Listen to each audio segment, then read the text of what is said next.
Then let's start the session. I'm Andy Dengel. Hi, everyone. I'm one of the general chairs together with Anasol, and I'm proud to be chairing this session today with Danai. And yeah, so today we are going to hear a talk about augmented reality in higher education. We're seeing a case study for medical education, and I'm really excited. I said this before about this anatomy experience AR, because yeah, actually medical education is one of the fields where I see the most potential for immersive technologies, and so then I am really excited about what you're going to tell us.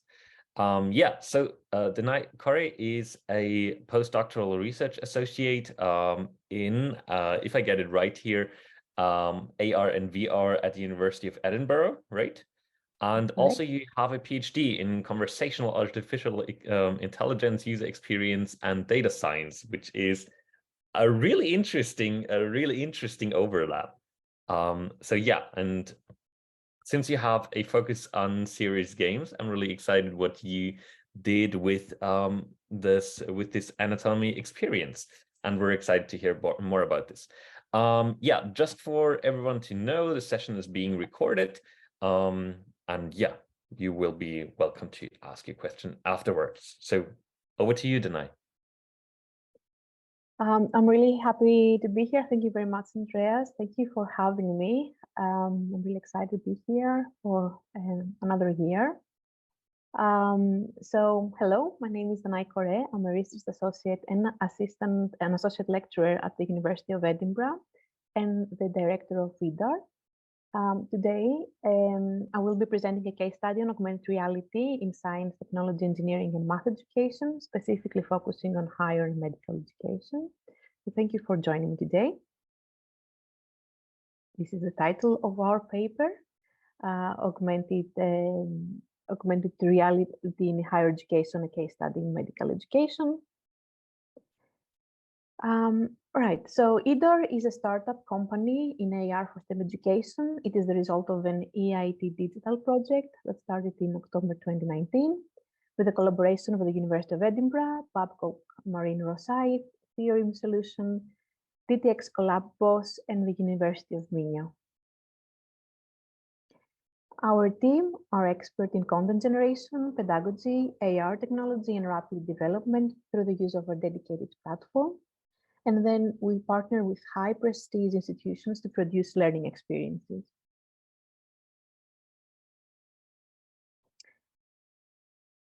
So let's begin with a brief overview of the resurgence of extended reality applications in recent years, particularly in the field of education. Augmented reality, or AR, has shown great potential in enhancing teaching and learning experiences compared to traditional textbooks. So its interactive nature, enhanced visualization, and immersion offer unique opportunities for educational applications, especially for STEM, which routinely deals with complex 3D concepts. Now, by using AR, students can experience and interact with objects or procedures in detail by simply using a smartphone, a tablet, or AR glasses. This makes AR highly effective when teaching geometric and spatial concepts often found in STEM. In our study, we explored how AR can be utilized as a teaching aid in medical education with a focus on remote and socially distanced learning. Now, our case study centers around the development of an augmented reality experience called the Anatomy Experience, which was developed in collaboration with the Medical School of the University of Edinburgh. The aim of the experience is to enhance the knowledge and understanding of anatomy for medical students. Through the use of AR, students can interact with three-dimensional models of complex parts of the human body, such as the pelvis, and explore the corresponding X-ray images or medical images.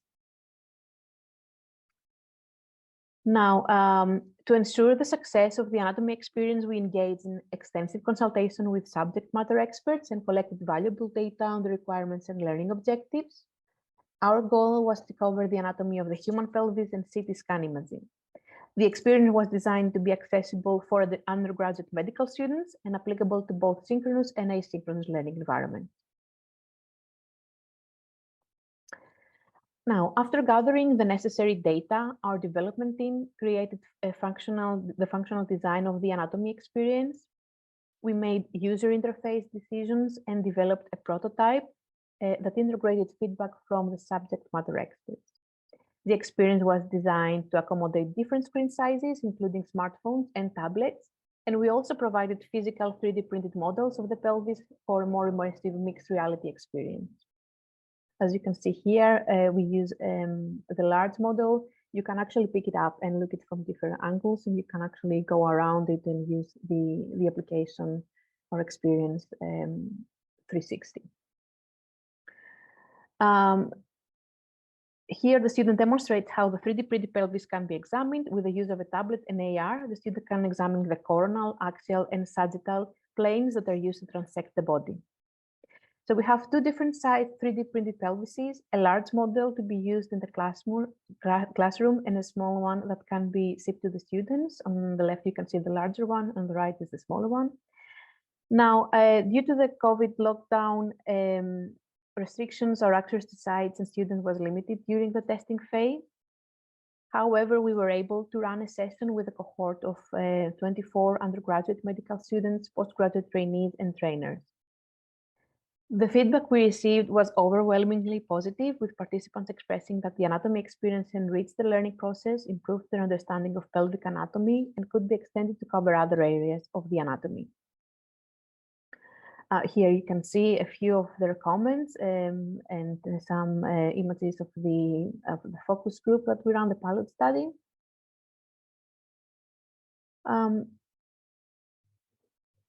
So while the development of the anatomy experience presented its own challenges, such as the screen state limitations and the need to ship 3D printed pelvis models to students, we believe that educational AR has immense potential. By combining the benefits of AR with physical models, we can create a mixed reality experience that enhances the teaching and learning of complex subjects like human anatomy.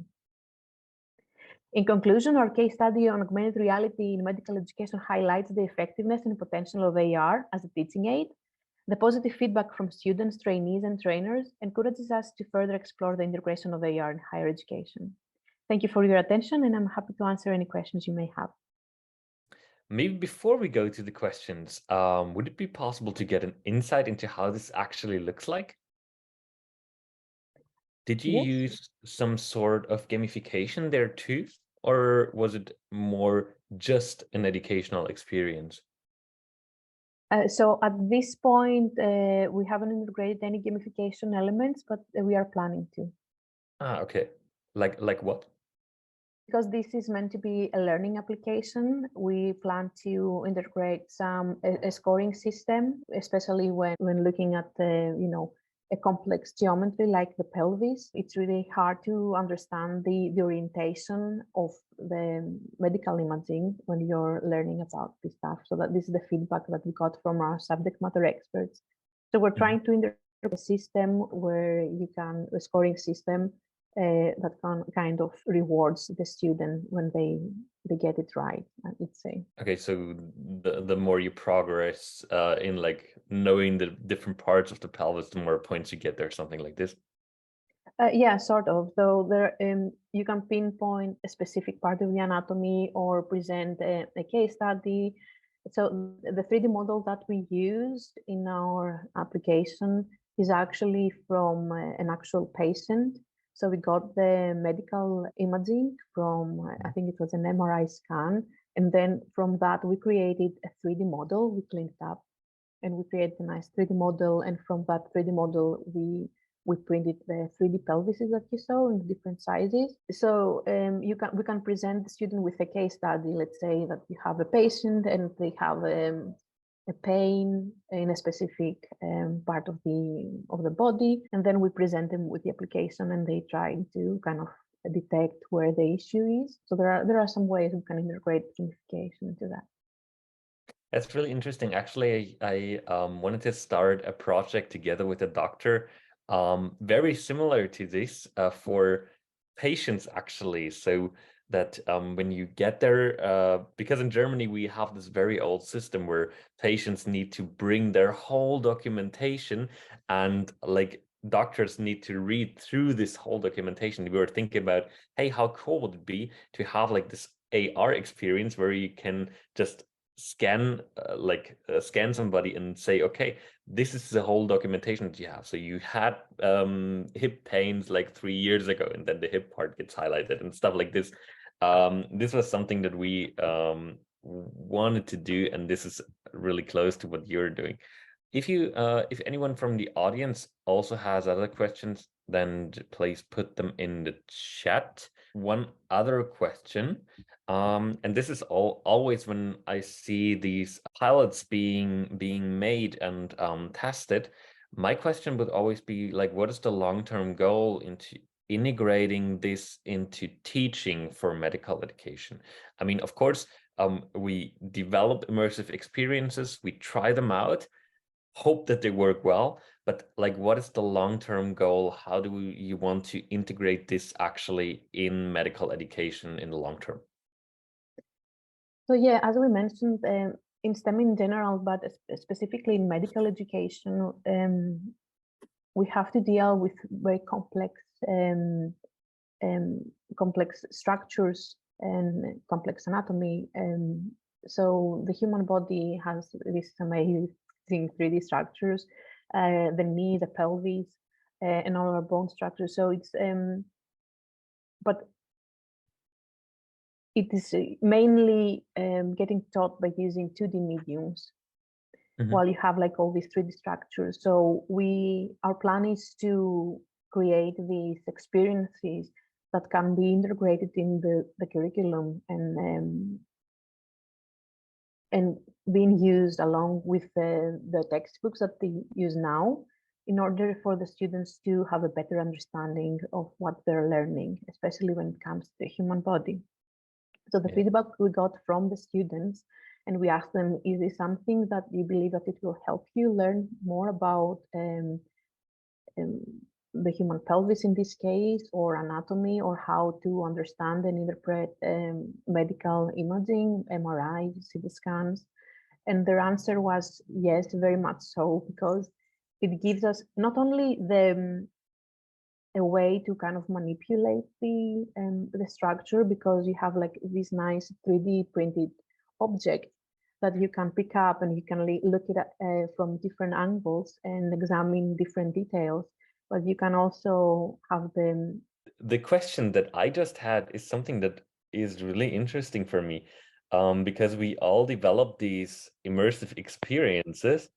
And like, what do you think about when we should actually use them? Because most of the time we try them out with some test group and then say, okay, yeah, they were super motivated. They had higher learning outcomes comparing AR and a textbook or whatever. But my question always is like, what do we actually do with this in the long term? So do we use AR, VR as a motivation? Or do we use it when we actually learn something new?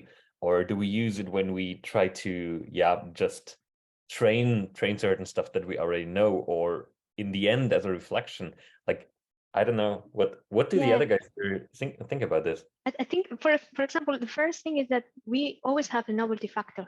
I know it's going away a bit because people is getting familiar with VR, but not as much with MR or augmented reality, particularly with the glasses.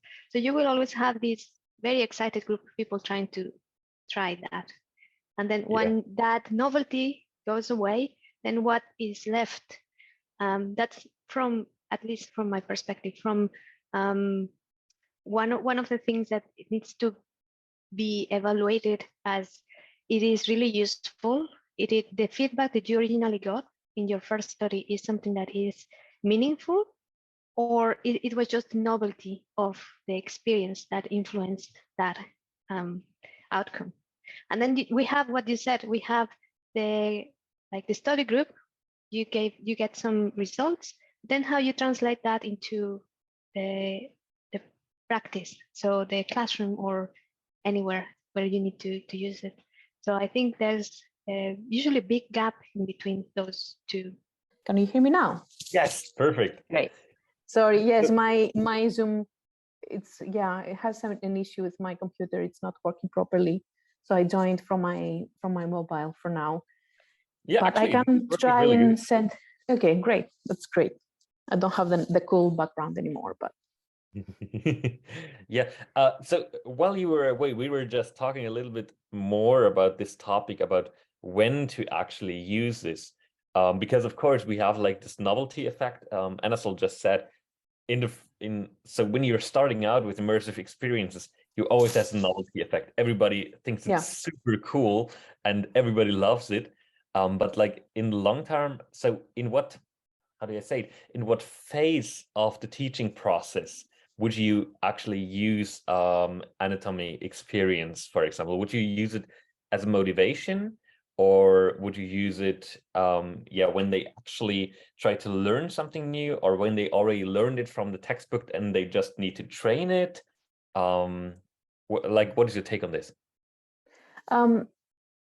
So yeah, the plan for this particular experience is to complement the learning material that already exists, specifically in like radiology, on how to read and interpret medical images. And it's specifically designed for undergraduate students. So at this, I would say at the stage of learning, kind of learning on how the initial stages of learning how to interpret images, medical imaging, let's say.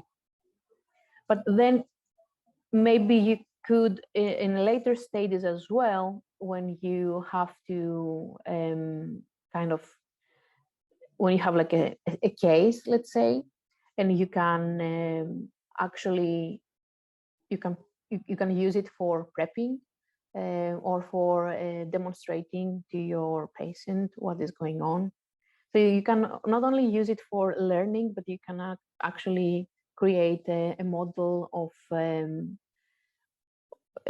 patient's anatomy and explain to them that you have a fracture. So based on your like on your MRI or your CT scan, this is what is going on, and that helps the patient as well. So there are like many opportunities to use this kind of technology, but we specifically focused on learning and teaching for medical students. But the opportunities like are so many. So there are so many stages and points that we can use. Yeah, cool. Thanks. We had another question from Genevieve. So, have you noticed if AR is less of a novelty in medical imaging, as they, I think the students, they deal with complex technology already? So you see the question in chat. Yeah, that is a valid point, because they already have this amazing technology. Especially in the medicine, we see all like the cutting edge technology. It has like the first application is in medicine, and they already use.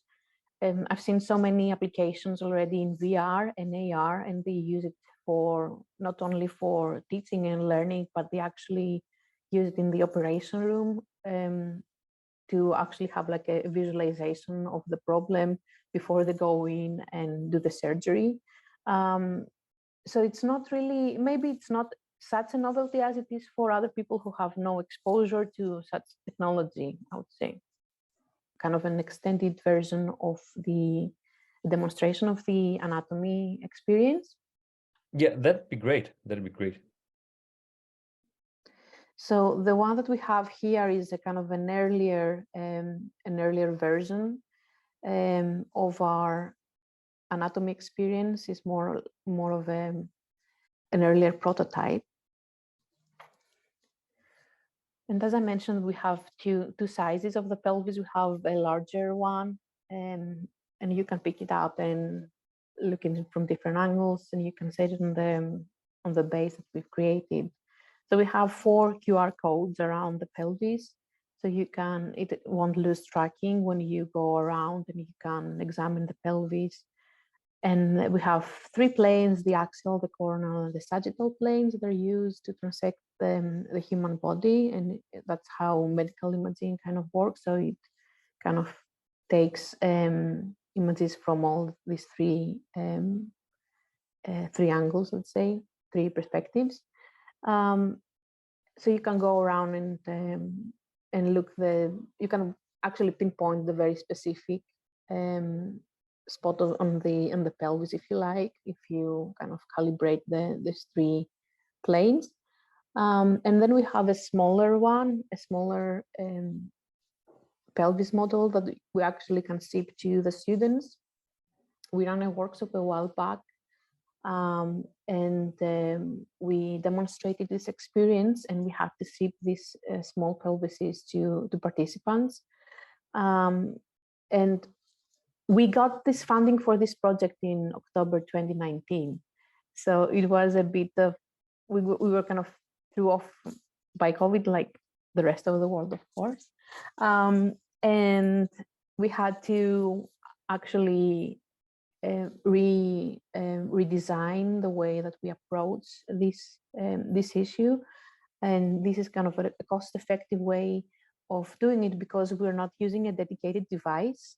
We are actually we created a platform, and in this platform we can create experiences that people can use using their own devices. So you don't have to have a dedicated device, for AR or VR. You can use your tablet or your phone. And these 3D printed pelvises are quite cost effective as well. They don't cost much to create, and we try to be aware of all of our footprint as well. So the rest we try to create all these in a sustainable way as well. So yeah, we can ship them to the students, and they can actually have their own small model and revisit it whenever they like, or when they're reviewing their textbooks on radiology, they can go back and have a look on their small mini model. And yeah, so I think I learned a lot. I didn't know how this worked either, because my background is not in medical education or radiology. I have no connection to that either. So it's really cool. I've learned a lot how to understand how it's, it kind of, it helps with the perception, and it positions, your understanding on how to actually understand the anatomy. So I really love those miniature models that you are also, because I think especially when it comes to classrooms, I mean, of course, in medical education, when it comes to higher education, you have those students who are really dedicated to the topic. But when we think about maybe K-12 classrooms, these miniature models can actually add benefit, because students can just take them and are like, oh, cool, that's cool. Now I'm going to scan it with my tablet and get this additional information, maybe get some gamified content. And yeah. And we plan not only to have these experiences for the bone structures, but then expand into other structures in the human anatomy, like the muscles and the nervous system and the veins and things like that. So you can have like layers that you can examine on top of the actual model that you have, which is really cool. But yeah, these mini ones are really nice, because they're really, you can pick them up, you can look them from different angles. It's really cool. Yeah, and actually, in computer science education, where I'm from, we're talking about a learning theory called constructionism. So it's based on constructivism, but it takes this approach of, we have a haptic object that we connect to our learning experience. So every time I see my little miniature pelvis, I think about all the stuff that I learned about it. So that's also interesting about this. That's amazing. Exactly. Yeah. So yeah, that's why we wanted not only we also have a version where the pelvis is completely digital. So you have a QR code and you can scan it, and you get the digital version, and you can learn a lot from that as well. So one of our next studies is actually comparing that the digital with the physical object, and see if that has any effect on the user, and maybe user learning and retention. And yeah, the hypothesis is that it does, because having this physical object, especially when we're talking about 3D structures, I think that helps a lot with perception, but also, as you said, with it reminds you what you've learned. It gives you like more stimuli. Yeah, exactly. Okay, all right. Thank you very much for the talk. Thank you very much for inviting me, and thank you for letting me present.